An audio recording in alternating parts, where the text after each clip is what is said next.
It is the winter of 1760 in Paris. Snow falls gently on the cobblestones outside, but inside the grand salon of Madame de Pompadour, the most powerful woman in France, the air is warm and filled with candlelight. The room glows with the soft gold of 100 candles reflected in gilded mirrors. The guests tonight are the elite of French society: aristocrats, philosophers, artists, diplomats. These are people who shape the future of Europe. At the center of the evening's conversation is a man who seems to exist outside of time itself. He sits in a chair near the fireplace, dressed entirely in black silk, except for the diamonds. The diamonds are impossible to ignore. They glitter on his coat buttons, on his shoe buckles, on his fingers. Someone whispers that he has a fortune in diamonds on his person, enough to buy a small chateau, but he wears them casually, as if they were nothing. The man is neither young nor old. His face is unlined, his dark hair shows no grey, but there is something in his eyes, a depth, a knowing quality that suggests he has seen far more than any person in this room. He speaks, and his French is perfect, without accent, without flaw.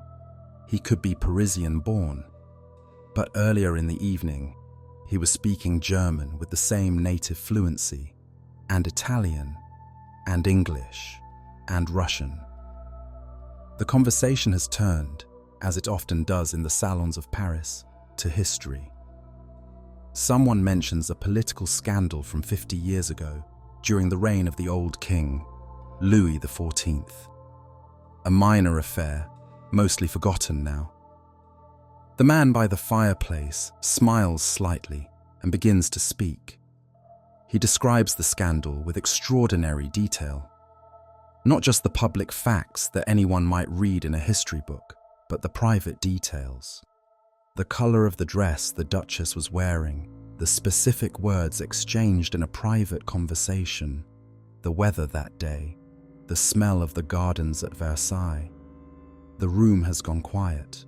People are staring at him. A countess, Madame de Gergy, has gone pale. She is old enough to remember that scandal. She was young then, but she remembers, and she is staring at this man as if she has seen a ghost. "Monsieur le Comte," she says, her voice shaking slightly. "You speak as if you were there, as if you witnessed these events yourself." The man looks at her. His smile deepens. "But of course, madame," he says calmly, "I was there." The countess's hand goes to her throat. But that would make you..." He tilts his head, waiting for her to do the mathematics. "That would make you at least 90 years old," she whispers.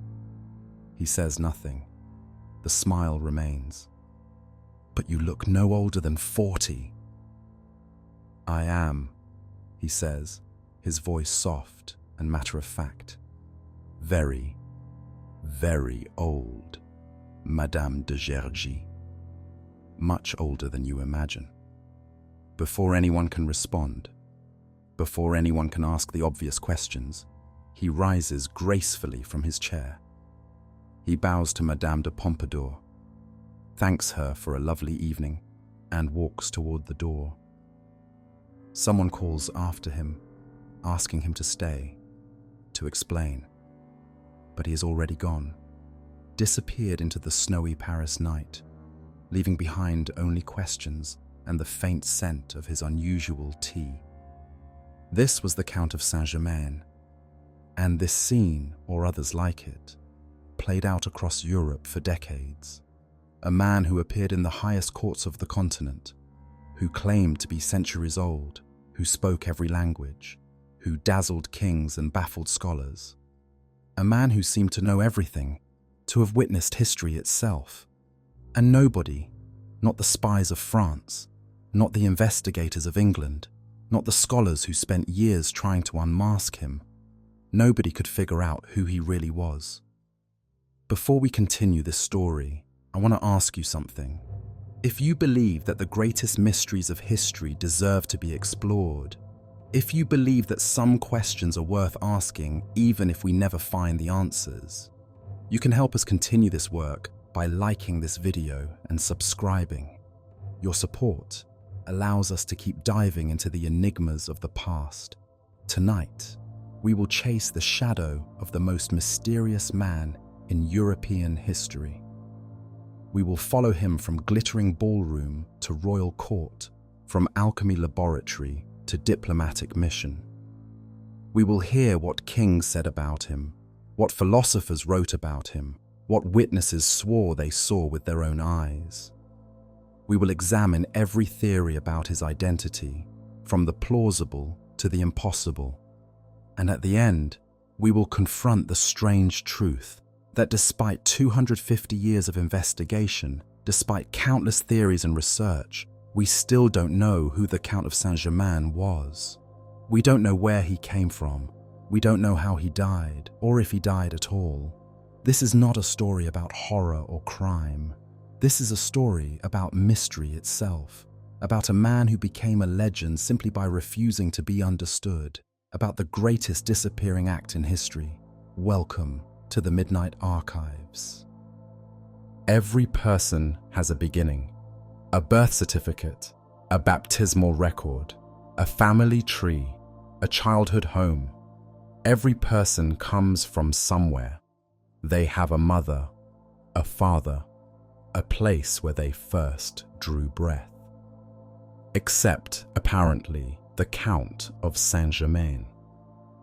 He simply appears in the historical record around 1710 in Venice, already a mature man, already moving in aristocratic circles, already displaying the characteristics that would make him famous or infamous across Europe. There is no record of his birth, no family that claims him, no childhood tutor who remembers teaching him, no village where people say, "Oh yes, I knew him when he was young." He appears like a character walking onto a stage, fully formed, with no backstory, no exposition. One day he is not there, the next day he is, and he is already exactly who he will be for the next 70 years. The Count of Saint-Germain, the man of mystery. In Venice, he is noticed because he is unusual. He is clearly wealthy. His clothes are expensive. His manners are perfect. He moves among the nobility as if he belongs there. But no one knows his family. No one can trace his lineage. In a world obsessed with bloodlines and ancestry, where your family name determined your entire life, this is shocking. When people ask him about his background, he deflects. He changes the subject. He tells an amusing story, or performs a trick with chemistry, or plays the violin so beautifully that the question is forgotten. But he never answers.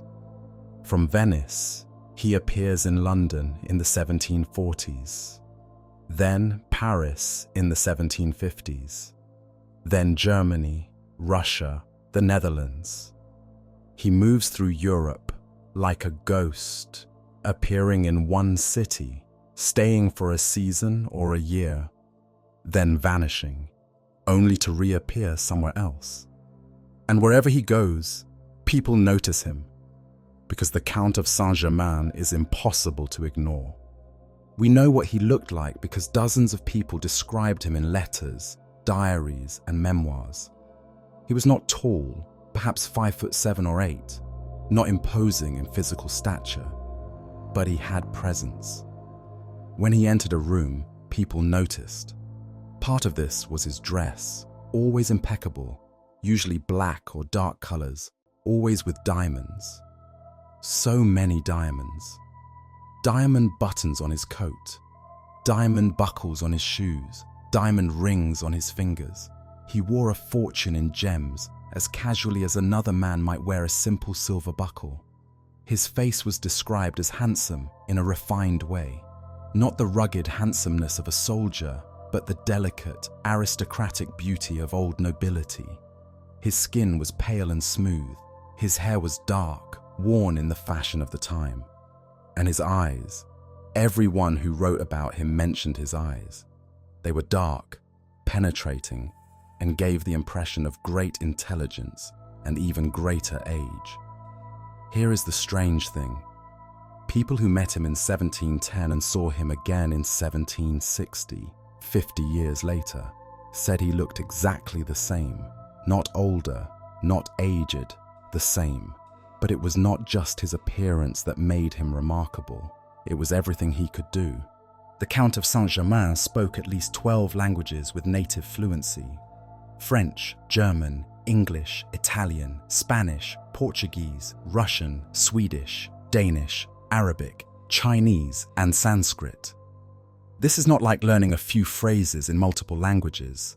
This is complete mastery.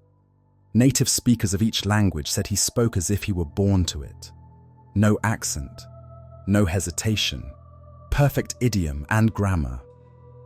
In the 18th century, this was almost unthinkable.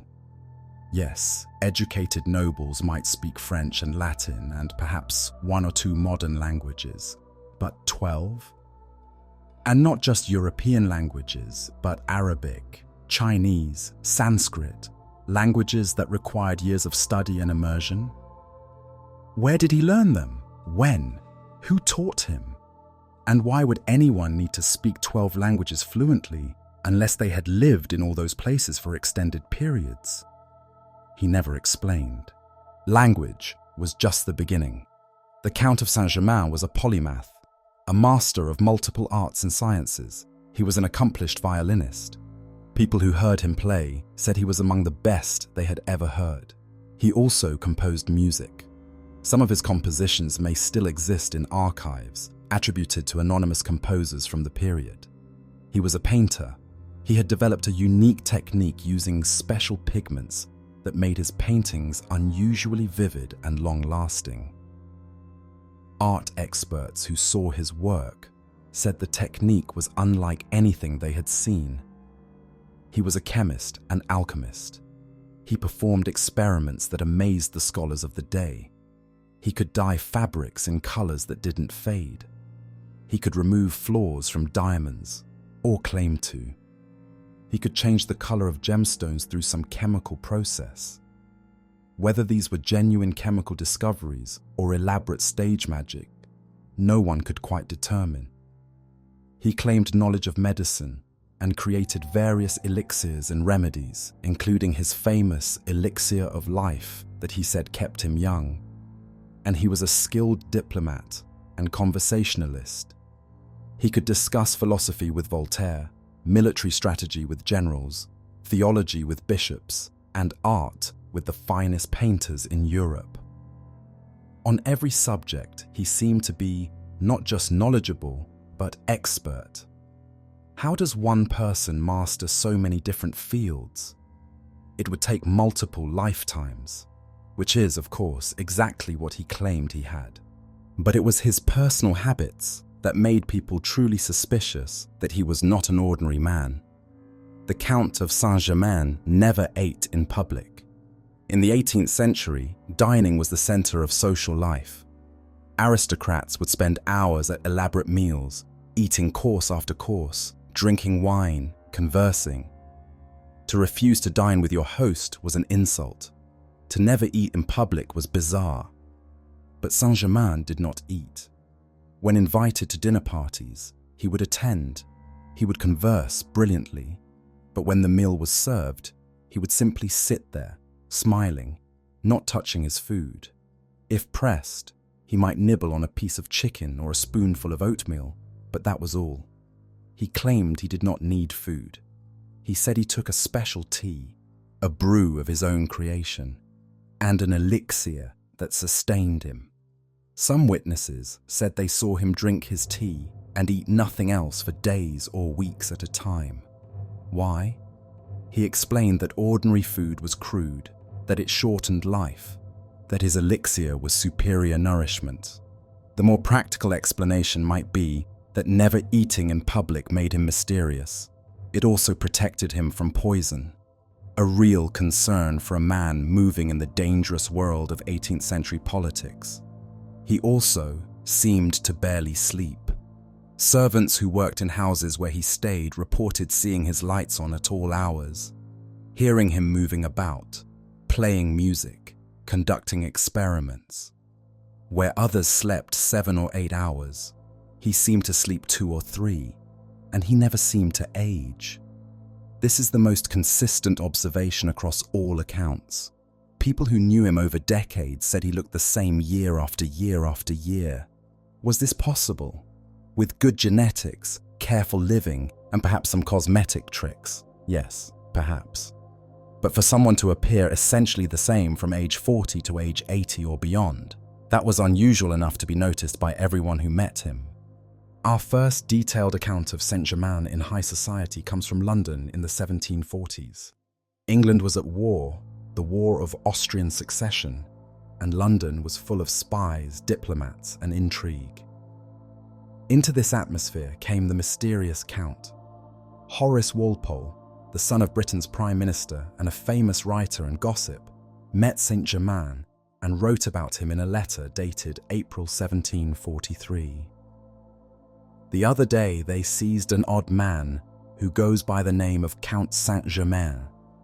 He has been here these 2 years and will not tell who he is or whence, but professes that he does not go by his right name. He sings, plays on the violin wonderfully, composes, is mad, and not very sensible. Notice what Walpole tells us. Saint-Germain had been in London for 2 years already. He refused to reveal his true identity.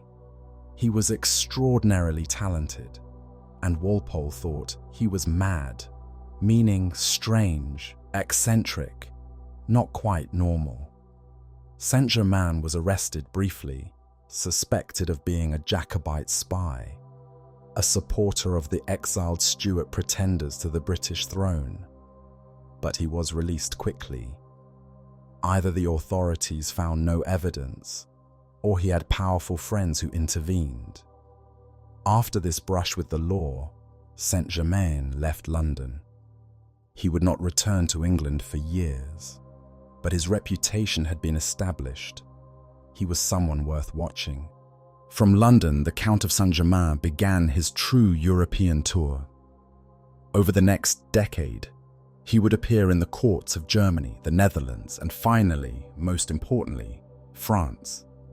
In France, he would find his greatest patrons. The king himself would become fascinated by him.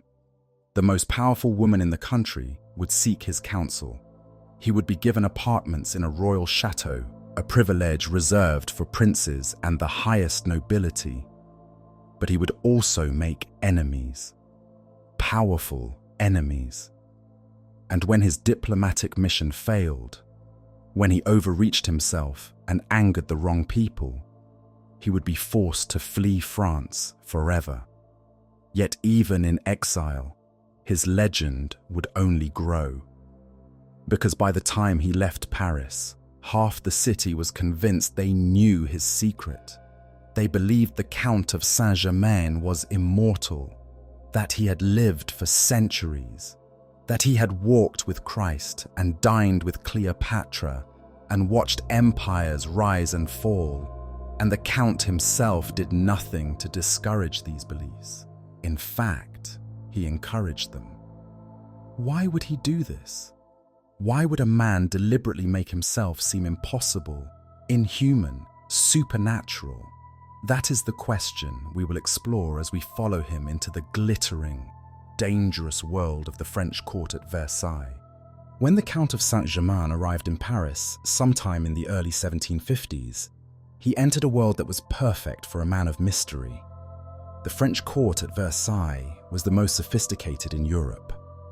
King Louis XV ruled over an elaborate society obsessed with art, philosophy, science, and intrigue. The Enlightenment was in full bloom. Voltaire, Rousseau, and Diderot were writing works that would change human thought. Reason and science were celebrated. But at the same time, the court was fascinated by the occult, by alchemy, by the promise of the philosopher's stone that could turn lead into gold and grant eternal life. Rationalism and mysticism existed side by side, often in the same person's mind. Into this contradiction walked the Count of Saint-Germain, a man who spoke the language of science and the language of magic with equal fluency. He was introduced into society by the Marshal de Belle-Île, a military hero. With such a powerful sponsor, Saint-Germain immediately had access to the highest levels of French society, and once people met him, they couldn't forget him. Within months, he was the talk of Paris. Invitations to meet the mysterious Count were highly sought after. Salons competed to have him as a guest, and the stories about him grew more fantastic with each telling. The most important connection Saint-Germain made in Paris was with Jeanne-Antoinette Poisson, better known as Madame de Pompadour. Madame de Pompadour was not the Queen of France. She was something more powerful. She was the king's official mistress, his closest confidant, and effectively the most influential woman in the country. She was intelligent, cultured, and beautiful. She had risen from the middle class to become the king's favorite through sheer charm and intelligence, and she understood power better than almost anyone at Versailles. When she met the Count of Saint-Germain, she was immediately fascinated. Here was a man as mysterious and unusual as she was. Like her, he had no clear lineage that explained his presence at court. Like her, he relied on personal charm and ability rather than inherited title. They became friends. Saint-Germain was a frequent guest at her salon, where the greatest minds of France gathered to discuss ideas. He impressed the philosophers and scientists with his knowledge. He entertained the aristocrats with his music and his stories, and he captivated everyone with his mysterious origins. Madame de Pompadour's lady-in-waiting, Madame du Houssaye, kept detailed notes of the conversations at these gatherings. Her memoirs are one of our best sources for understanding what Saint-Germain was like in private conversation. She describes one evening when someone asked Saint-Germain about his age.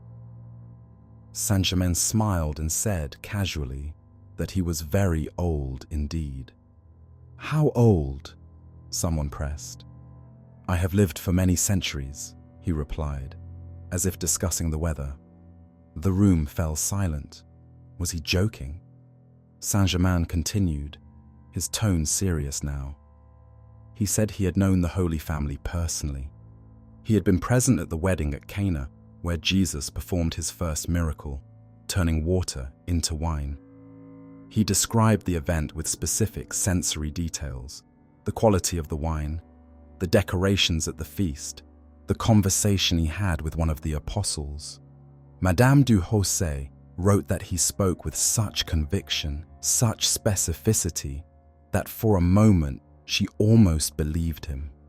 And around the salon, some people did believe him, or at least they couldn't explain how he knew what he claimed to know. But it was King Louis XV himself who would become Saint-Germain's greatest patron. Louis XV was a complicated man.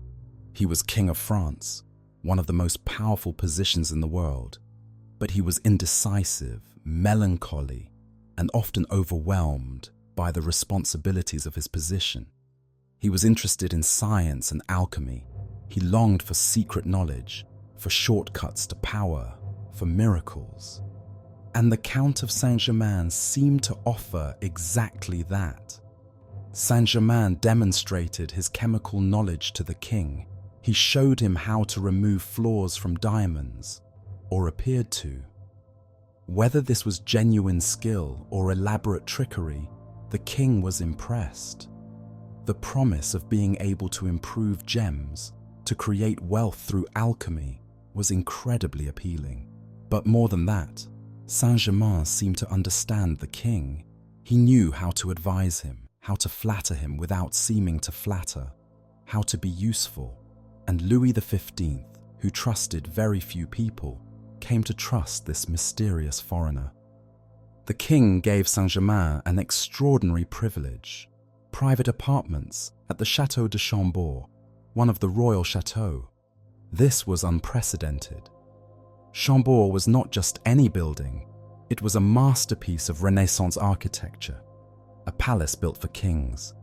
To give apartments there to someone with no official title, no clear lineage, no position in government or military, this was shocking. It signaled that the Count of Saint-Germain had the king's special favor. And in the hierarchical world of Versailles, this made him untouchable. He had access to the king, he had resources, he had power. But what did the king want from him? Louis XV had a secret. A network of spies and diplomats who worked not for the official French government, but for the king personally.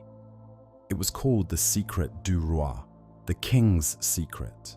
This shadow government operated without the knowledge of the king's official ministers. It conducted diplomacy, gathered intelligence, and pursued the king's personal foreign policy goals. Very few people knew about it. Those who did were sworn to absolute secrecy, and the Count of Saint-Germain became one of its agents. This makes sense of so much about Saint-Germain: his travels across Europe, his access to multiple royal courts, his knowledge of political secrets, his wealth from unclear sources, his ability to disappear and reappear without explanation. He was a spy, or rather, he was a diplomat working in secret for the King of France. In 1760, Louis XV sent Saint-Germain on a secret mission to The Hague in the Netherlands. The mission was to negotiate peace in the 7 Years' War, which was devastating Europe. But there was a problem. France already had an official ambassador in The Hague, a man named the Duc de Choiseul, who was also the French foreign minister. The Duc de Choiseul did not know about the Secret du Roi. He did not know that Saint-Germain was there on a mission from the king himself. So when Saint-Germain began conducting diplomacy, Choiseul was outraged. Who was this count with no official position, interfering in French foreign policy? Choiseul complained to the king, but the king couldn't explain that Saint-Germain was there on his orders without revealing the Secret du Roi. The situation became untenable. Saint-Germain had exceeded his authority, acted too openly, drawn too much attention. The mission failed, and more seriously, Saint-Germain had made a powerful enemy. The Duc de Choiseul was not a man to forgive or forget. He began to investigate Saint-Germain, trying to discover who he really was. And he made it clear that if Saint-Germain returned to France, he would be arrested. Saint-Germain could not return to Paris. He had to flee. His time as the darling of Versailles was over, but the legend was just beginning. Before we follow Saint-Germain into exile, let's pause and listen to what the people who knew him said about him, because these first-hand accounts are our best evidence for understanding who he might have been. Giacomo Casanova, the famous adventurer and conman, met Saint-Germain multiple times and wrote about him in his memoirs. Casanova was himself a master of deception, so his opinion is particularly valuable.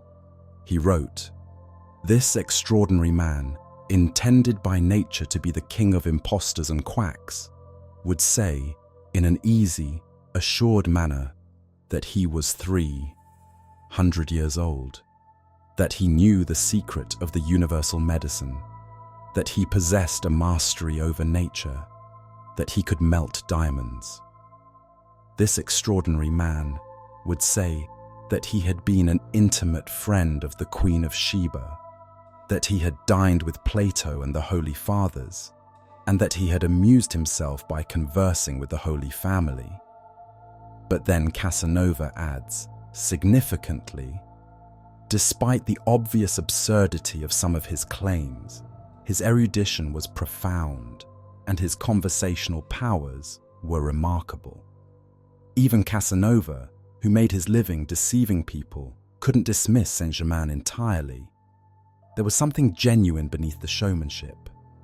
Voltaire, the great philosopher and satirist, one of the most brilliant minds of the Enlightenment, wrote about Saint-Germain in a letter in 1760. He is a man who never dies and who knows everything.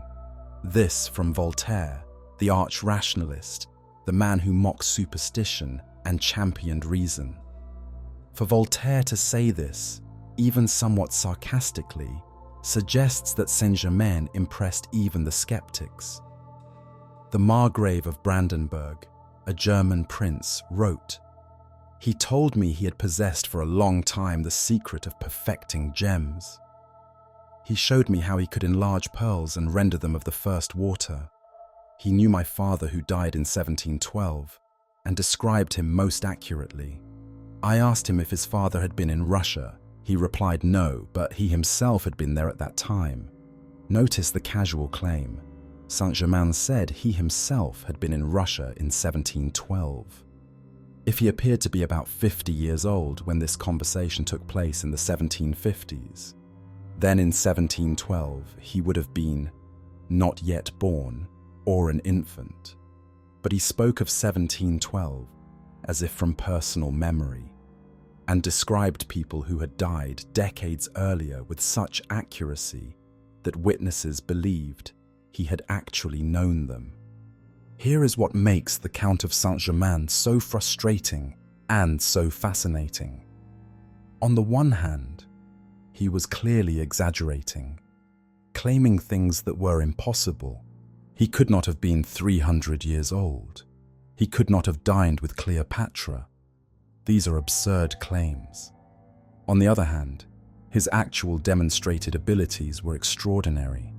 He did speak all those languages. He was genuinely talented in multiple arts and sciences. He did have access to the highest levels of European power. He did have wealth and knowledge that no one could trace or explain. So what was the truth? Was he a brilliant conman who used obvious lies to hide more subtle deceptions?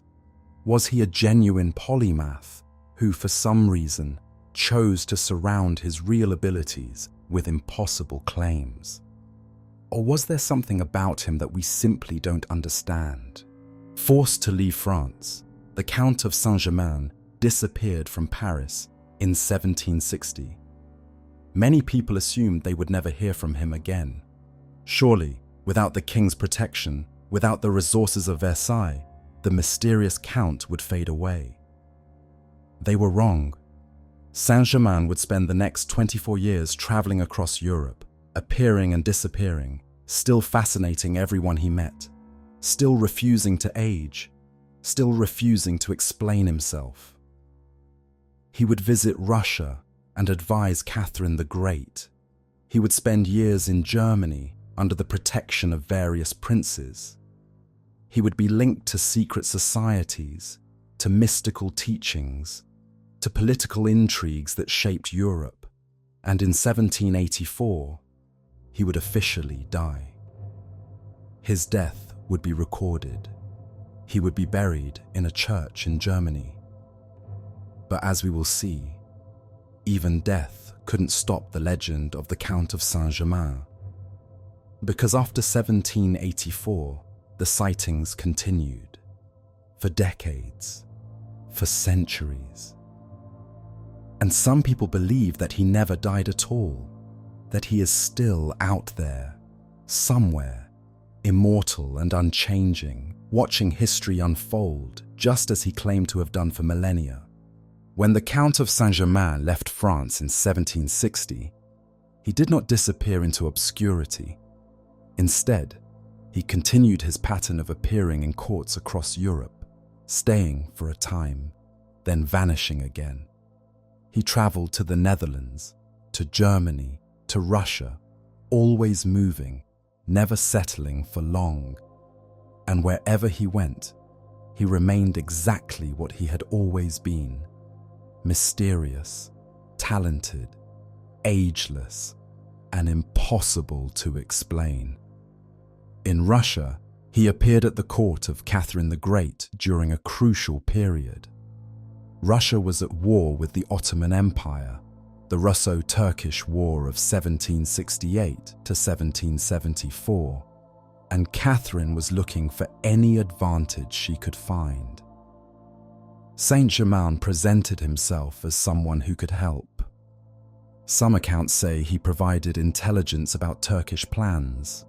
Others say he acted as a diplomatic intermediary. Still others claim he was simply there to perform his usual role: to fascinate, to advise, to be mysterious. Catherine the Great was one of the most formidable rulers in Europe. Intelligent, politically brilliant, and not easily fooled. Yet she too seemed to accept Saint-Germain's presence at her court. She even mentioned him in her correspondence, though frustratingly, she never fully explained what role he played. After Russia, Saint-Germain spent time in Germany, moving between various German principalities. This was during a period when Germany was not yet a unified nation, but rather a collection of independent states, each with its own ruler. For someone like Saint-Germain, who preferred to operate in the shadows, this fragmented political landscape was perfect. He could disappear into one principality when things became uncomfortable, then reappear in another. But it was in Germany that Saint-Germain finally found something he had never really had before: a genuine friendship. Prince Charles of Hesse-Kassel was a German nobleman, a military commander, and a patron of the arts and sciences. He was also deeply interested in mysticism, alchemy, and Freemasonry. When he met the Count of Saint-Germain in the 1770s, he found a kindred spirit. Prince Charles wrote extensively about Saint-Germain in his memoirs and letters. These are some of our most valuable sources about Saint-Germain's later years because, unlike many witnesses, Prince Charles knew him well and over a long period. The prince described Saint-Germain as brilliant, modest, and genuinely kind. He said Saint-Germain helped him with various scientific experiments and taught him about alchemy and mysticism. They worked together in the prince's laboratory, trying to create various substances, unlock various secrets. But Prince Charles also noted something important.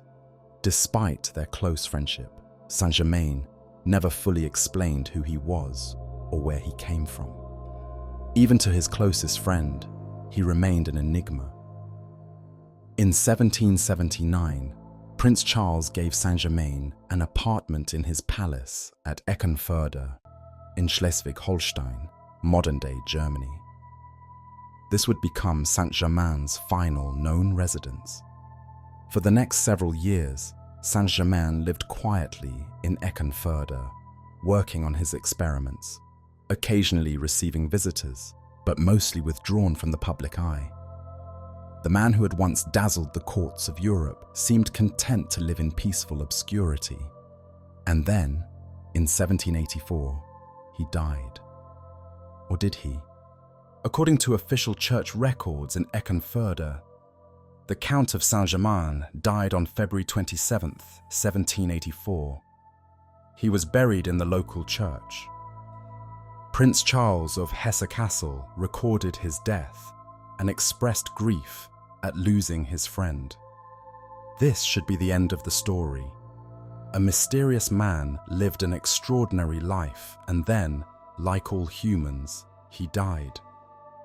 The mystery of his identity would remain unsolved, but at least there would be closure. But nothing about the Count of Saint-Germain has ever been simple. First, there are questions about the death itself. Some sources claim that Prince Charles later hinted, cryptically of course, that Saint-Germain wasn't really dead. In letters written after 1784, the prince sometimes referred to Saint-Germain in the present tense, as if he were still alive. Second, there are accounts that Saint-Germain's grave was later exhumed and found to be empty.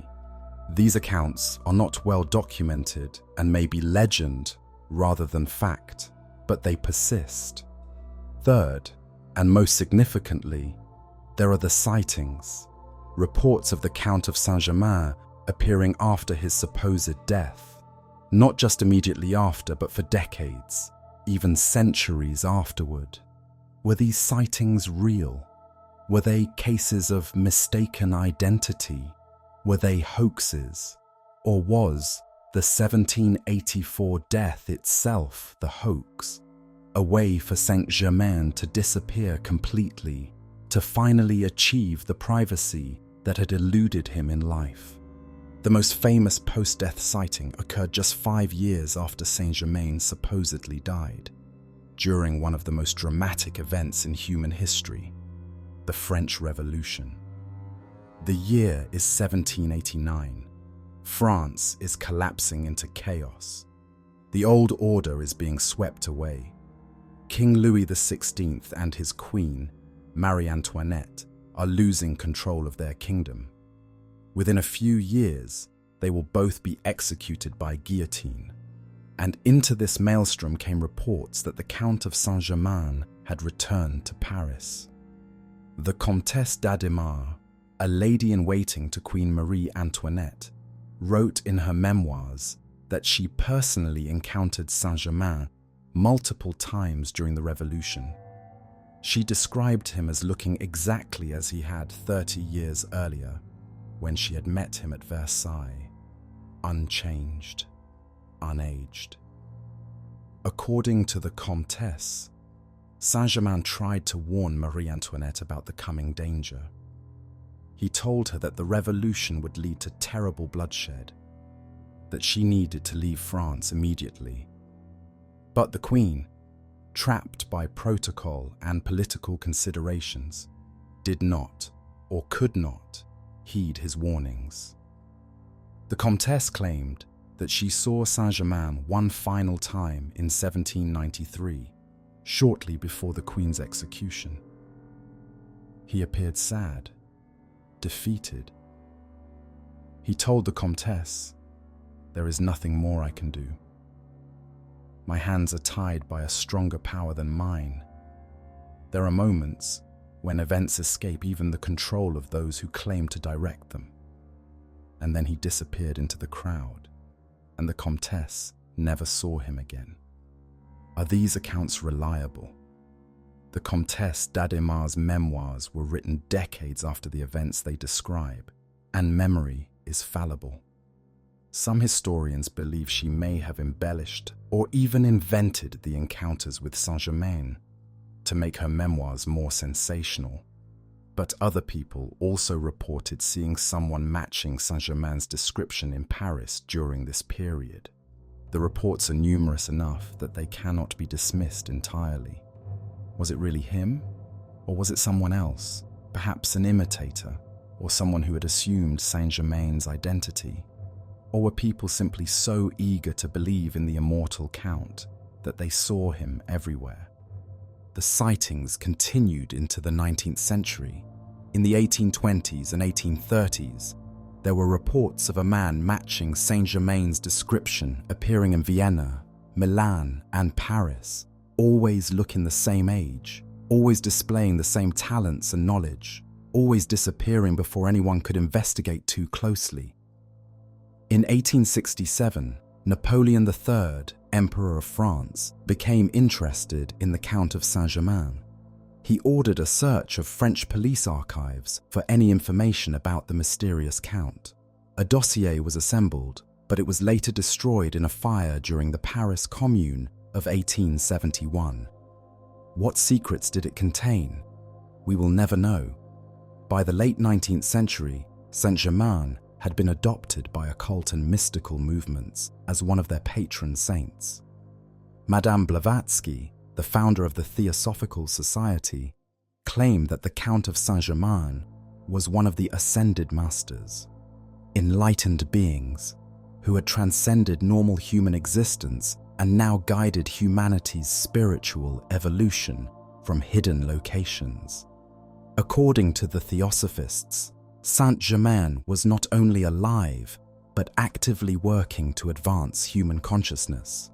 He was immortal not through alchemy, but through spiritual enlightenment. He was a master of hidden wisdom, a guardian of ancient knowledge.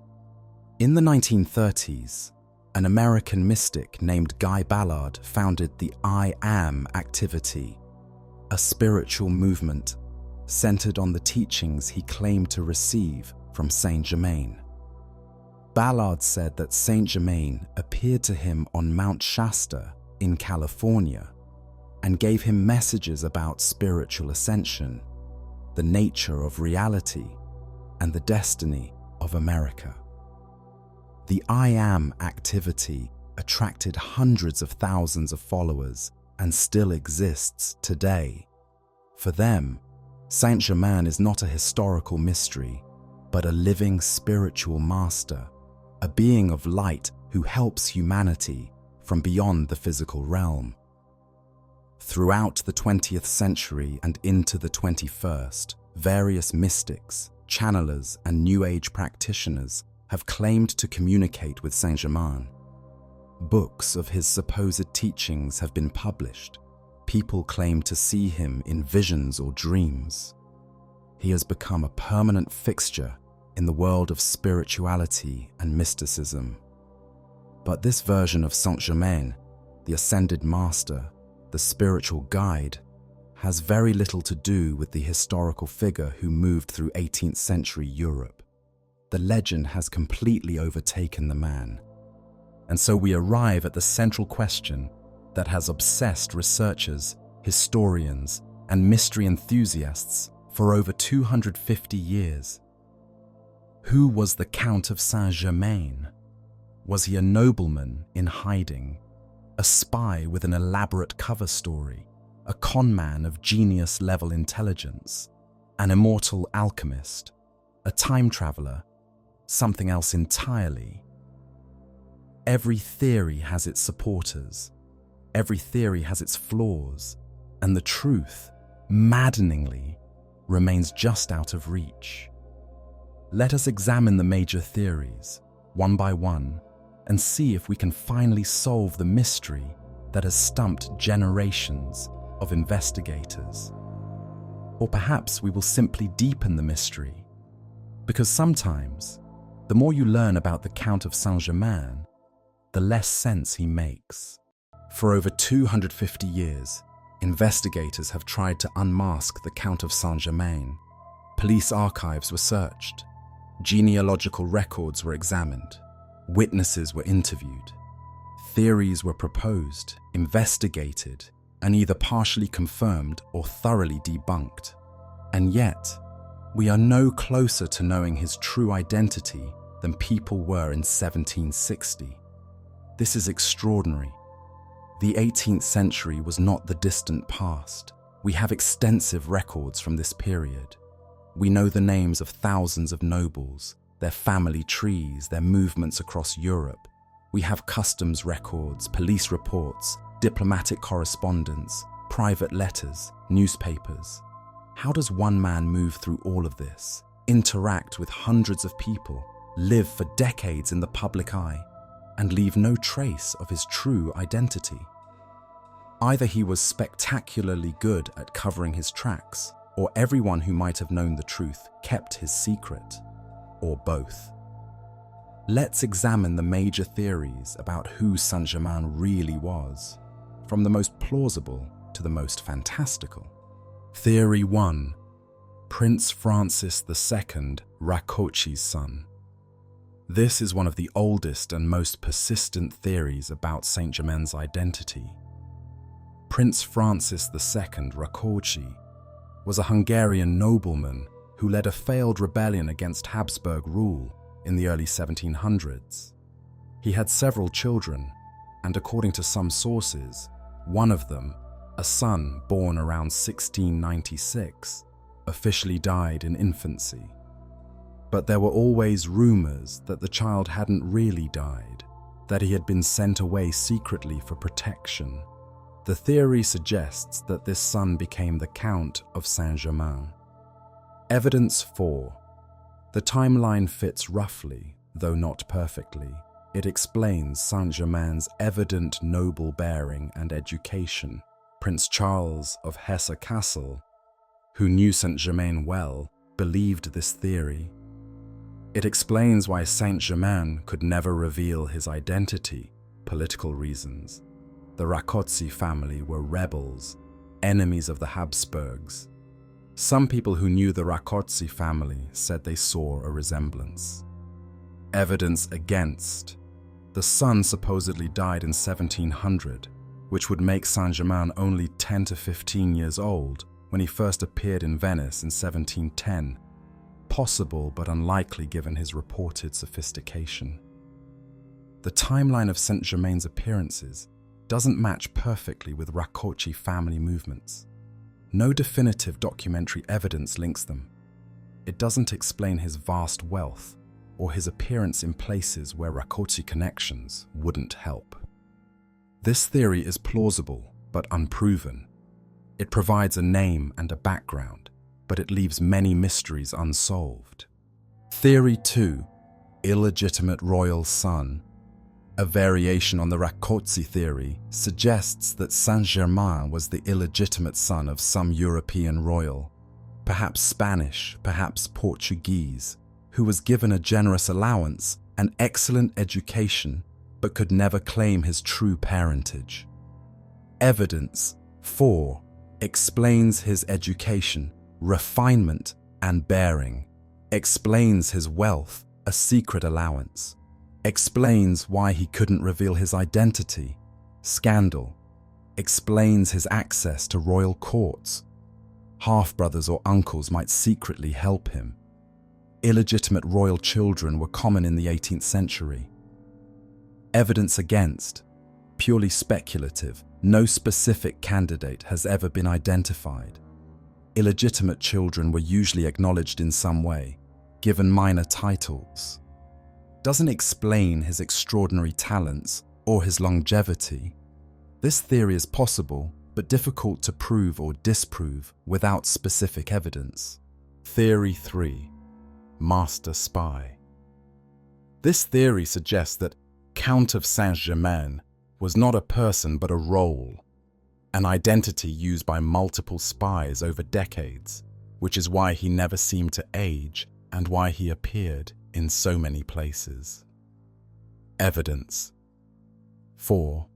His known connection to the Secret du Roi, the King of France's spy network, his diplomatic missions, his ability to move freely across Europe during wartime, his mysterious wealth, intelligence agencies funding him, his refusal to reveal his identity, operational security, would explain sightings after 1784.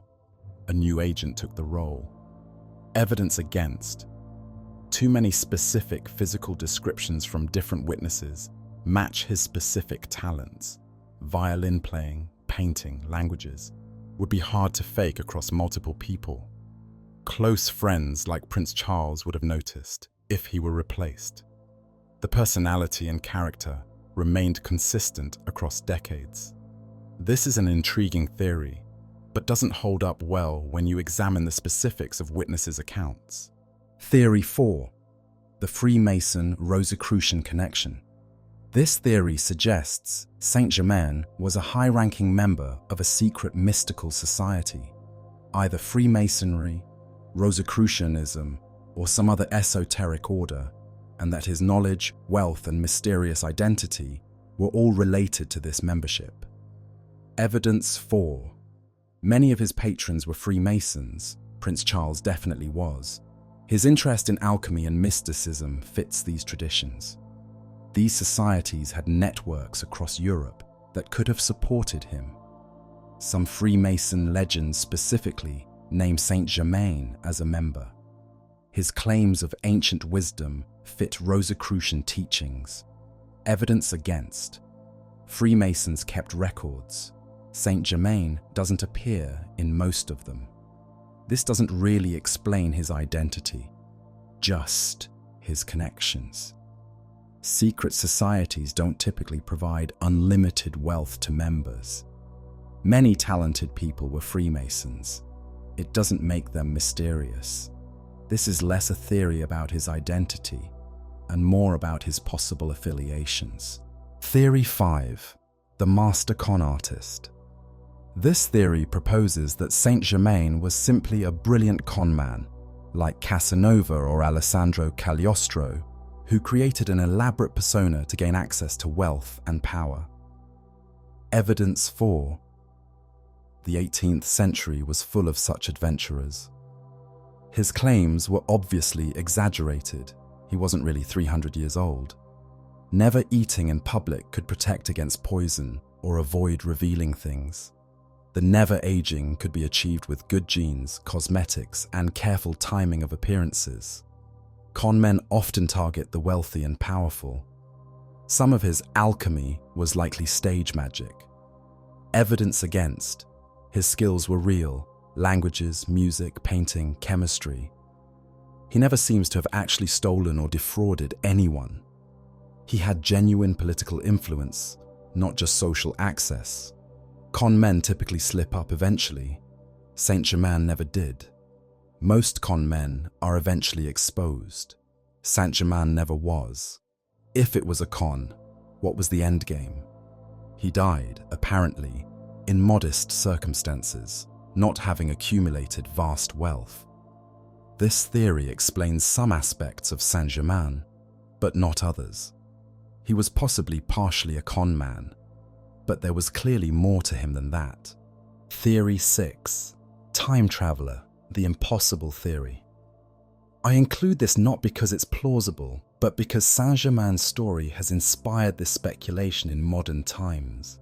The theory suggests he was literally from the future, traveling back in time, which explains his knowledge of historical events. He was really there via time travel. His never aging, he returned to his own time between appearances. His advanced knowledge, future science appearing as alchemy. His mysterious technology, elixir, was future medicine. His disappearance, returned to the future permanently. Evidence 4 would explain literally everything about him. Explains the sightings, after death, more time travel. Evidence against: time travel doesn't exist, as far as we know. This is not a serious historical theory. There's no evidence for it beyond it would explain the mystery. This is fun speculation, but not a real answer to the historical mystery. Theory 7. He was exactly what he claimed to be. Finally, we must consider the possibility that Saint Germain was telling the truth, not about being 2,000 years old, but about possessing knowledge and abilities beyond the norm. Perhaps he discovered some genuine alchemical process that extended life significantly.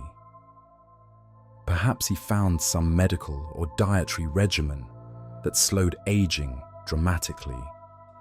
Perhaps he was centuries old, not through magic, but through science we don't understand. Evidence 4. His consistency. He never broke character. His genuine skills that can't be explained as simple trickery. The number of credible witnesses who believed him. We still don't fully understand aging and longevity. Maybe he discovered something.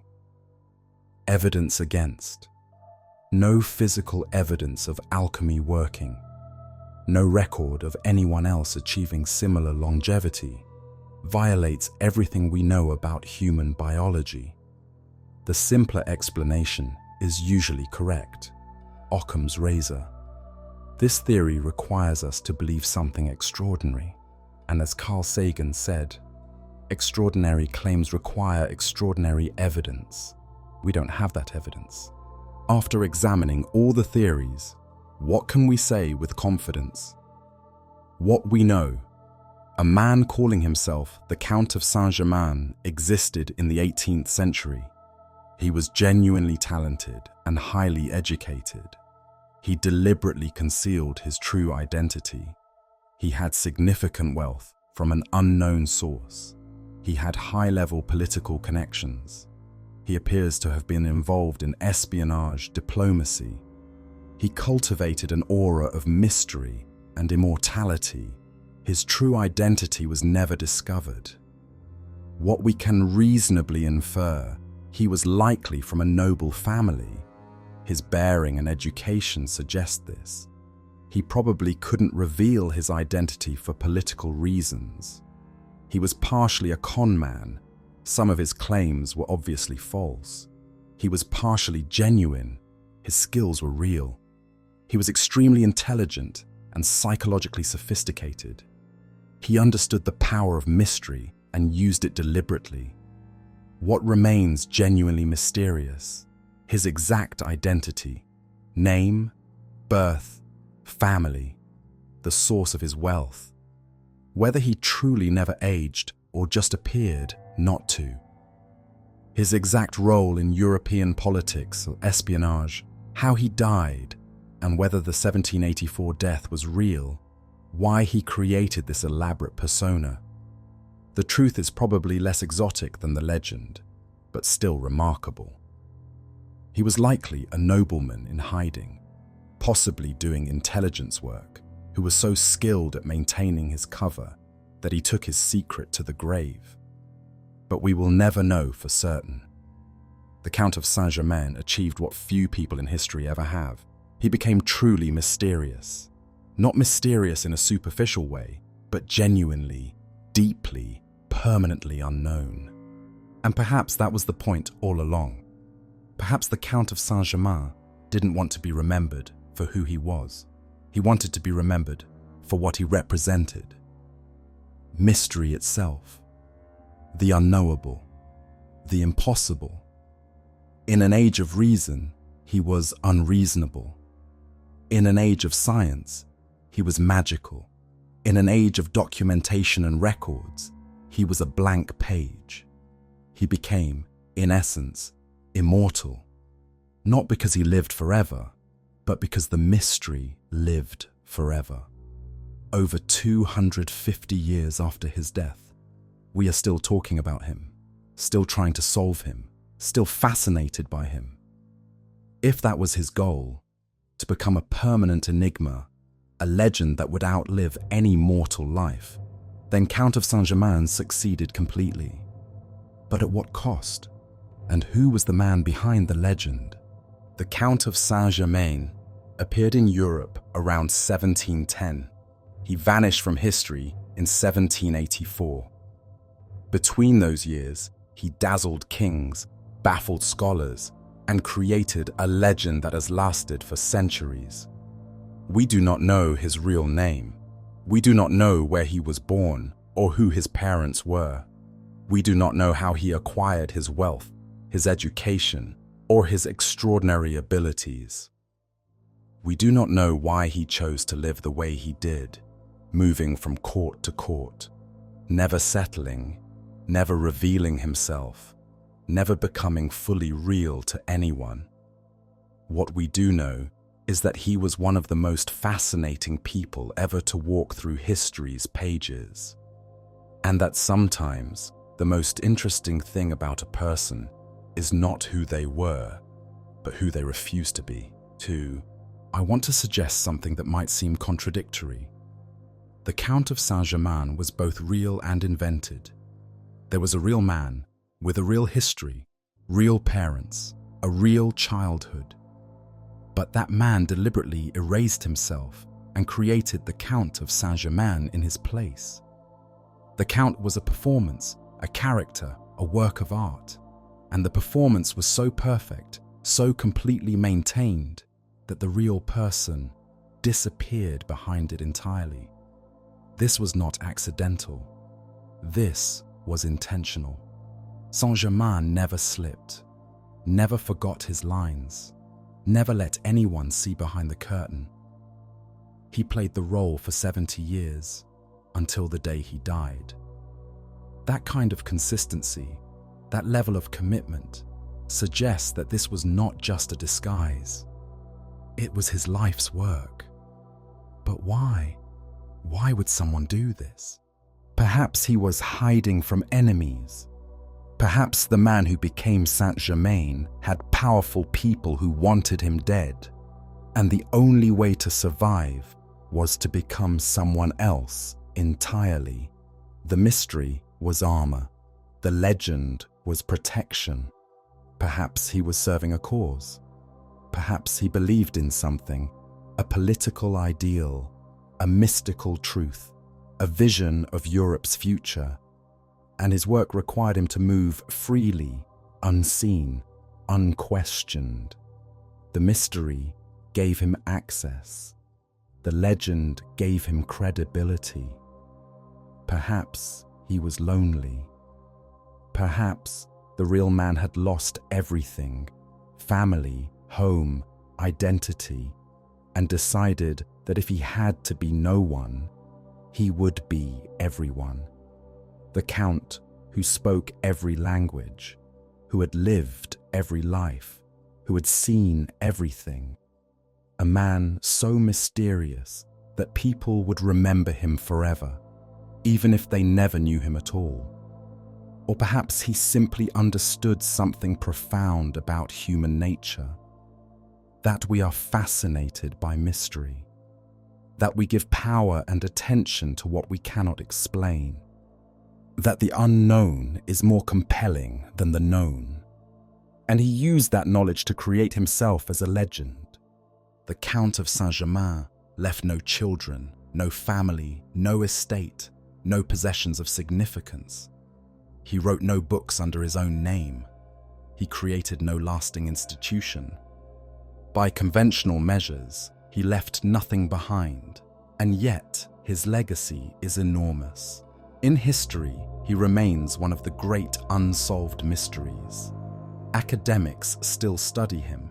Books are still written about him. People still try to discover who he really was. In occultism, he became an icon. Secret societies claim him as a member. Mystics say they communicate with his spirit. He is invoked in rituals, studied in esoteric traditions, treated as a spiritual master. In popular culture, he appears everywhere. In novels, Chelsea Quinn Yarbrough's vampire series, Umberto Eco's Foucault's Pendulum. In movies and TV shows, referenced in everything from historical dramas to science fiction. In music, several composers have written pieces about him. He has become a permanent part of our cultural mythology. The Immortal Count, the man who never died, the keeper of secrets, the witness to history. He wanted to be remembered, and he succeeded beyond what any normal biography could achieve.